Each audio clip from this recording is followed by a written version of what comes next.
আমার নানি ভর্তি হয়েছেন বোধহয় কত 3-4 দিন হয়েছে, 4 দিন হয়েছে। আমার মামা গ্রাম থেকে উনি আসছেন নানির সাথে, তো 4 দিন হয়েছে। এই ঝামেলার মধ্যেই বোধহয় ভর্তি হয়েছে। আমি তো বাইরে থেকে এত কিছু জানি না। আর যা কিছু ঘটেছে এগুলো আসলে সোশ্যাল মিডিয়াতে খুব বেশি আমি অ্যাক্টিভ না থাকার কারণে ডিটেইল আমি আসলে জানিও না, পরিপূর্ণ মন্তব্য করা কঠিন। তবে এটুকু বলবো যে বাংলাদেশে তো আসলে যে পরিমাণ চিকিৎসা প্রার্থী মানুষ আছে, সে পরিমাণ চিকিৎসা সেবা দেওয়ার ব্যবস্থাপনা আসলে বাংলাদেশে নেই, এটা তো আমরা কেউই অস্বীকার করবো না। তো এর মধ্যে যে অনাকাঙ্ক্ষিত ঘটনাগুলো ঘটে, বিশেষ করে আদিম হসপিটালে যে অনাকাঙ্ক্ষিত ঘটনা ঘটেছে, সন্দেহাতীতভাবে এটা আমাদের সবাইকে পীড়া দেয় এবং এটা কষ্টদায়ক। কিছুদিন আগে আমরা একটা বাচ্চা মুসলমানি করতে গিয়ে একটা হসপিটালে মৃত্যুর ঘটনাও কিন্তু আমরা শুনেছি।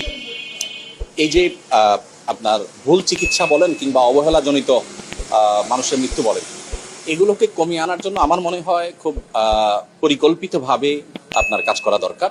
এই হসপিটালে আপনি যেটা জানতে চেয়েছেন আমি কি দেখেছি, আমি তো এটাতে একটু অভিনব কিছু জিনিস দেখি, যেমন জুতা খুলে প্রবেশ করতে হয়।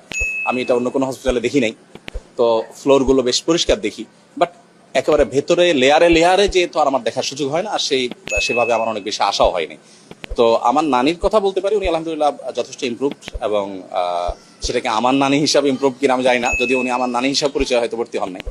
তো আলহামদুলিল্লাহ আমি যেটুকু দেখেছি আমার রোগীর ক্ষেত্রে বলতে পারি আমি আলহামদুলিল্লাহ ভালো দেখেছি। বাট যেই ঘটনা ঘটেছে সেই ঘটনা নিয়ে যদি বলতে বলেন, তো আমি বলবো যে এই ঘটনার জন্য আমার মনে হয় যারা ভিকটিম তাদের ক্ষতিপূরণ এটা নিশ্চিত করা দরকার। ইসলামের দৃষ্টিকোণ থেকে যদি আমরা দেখি, আল্লাহ রাব্বুল আলামিন ক্ষতিগ্রস্তকে ক্ষতিপূরণের ব্যাপারে অত্যন্ত শক্তভাবে শরিয়ার সুস্পষ্ট বিধান দিয়েছেন।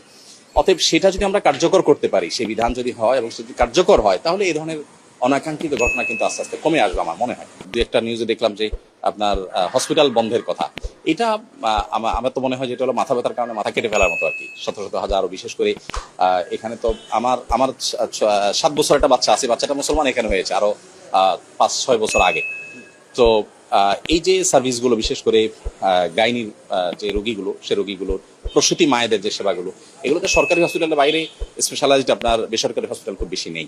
তো সেই জায়গা থেকে এটার সমস্যা থাকলে সেটা চিহ্নিত করা দরকার, সেটার জন্য উপযুক্ত প্রায়শ্চিত্ত নিশ্চিত করা দরকার। বিশেষ করে যারা ভিকটিম তাদের ক্ষতিপূরণ নিশ্চিত করা দরকার। একটা মানুষের জীবনে তো কোনো মূল্য হয় না, কিন্তু যে পরিবারটা ভিকটিম তারা যেন ক্ষতিপূরণটা এমন ভাবে পায় যে এই ভুল দ্বিতীয়বার কেউ করতে যেন 10 বার ভাবে। জাস্ট এই জিনিসটা দরকার। বাকি হসপিটাল বা আপনার রোগীদের যে সেবা পাওয়ার পথ সেটা বন্ধ করা আমার মনে হয় না সমাধান, বরং সেটা হলো মাথা কেটে ফেলার মতো হয়ে গেল। আর গরিব রোগীদের যাওয়ার জায়গা খুব বেশি কিন্তু নেই।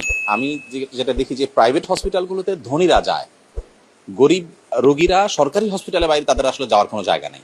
সেখানে প্রাইভেট হসপিটালে গরিব রোগীদের আসার রাস্তা সুগম হওয়াটা এটা একটা ভালো নজির।